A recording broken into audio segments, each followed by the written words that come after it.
Welcome to our channel. நம்ம இந்த வீடியோவில் எதை பற்றி பார்க்க போகிறோம்னா, கலைஞர் மகளிர் உரிமை தொகை திட்டம் சம்மந்தமாக முக்கியமான அறிவிப்பு ஒன்று வெளியாக இருக்குது. அதை பற்றி இந்த வீடியோவில் பார்க்கலாம். அதுக்கு முன்னாடி நம்ம சேனலை சப்ஸ்கிரைப் பண்ணிடலாம், மறக்காமல் சப்ஸ்கிரைப் பண்ணிடுங்க. வாங்க வீடியோக்குள்ளே போகலாம்.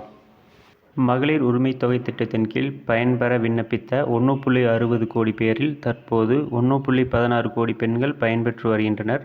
தேர்தலுக்கு பின் விண்ணப்பித்த அனைத்து மகளிருக்கும் உரிமை தொகை வழங்கப்படும் என அமைச்சர் உதயநிதி அறிவித்துள்ளார். உரிமை தொகை தங்களுக்கு கிடைக்கவில்லை என அமைச்சரிடம் பலர் கேள்வி எழுப்பினர். இந்த நிலையில் கண்டிப்பாக தேர்தல் முடிந்ததும் பணம் கொடுப்போம் எனவும் கவலை வேண்டாம் எனவும் அமைச்சர் உதயநிதி ஸ்டாலின் அறிவித்துள்ளார்.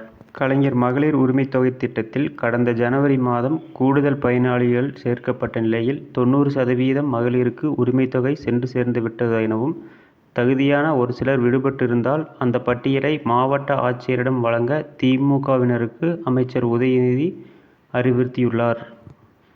இந்த தகவல் உங்களுக்கு மிகவும் பயனுள்ளதாக இருக்கும் நம்புகிறேன். இது போன்ற மேலும் பல தகவலுக்கு நமது சேனலை சப்ஸ்கிரைப் பண்ணிடுங்க. தேங்க்ஸ் ஃபார் வாட்சிங்.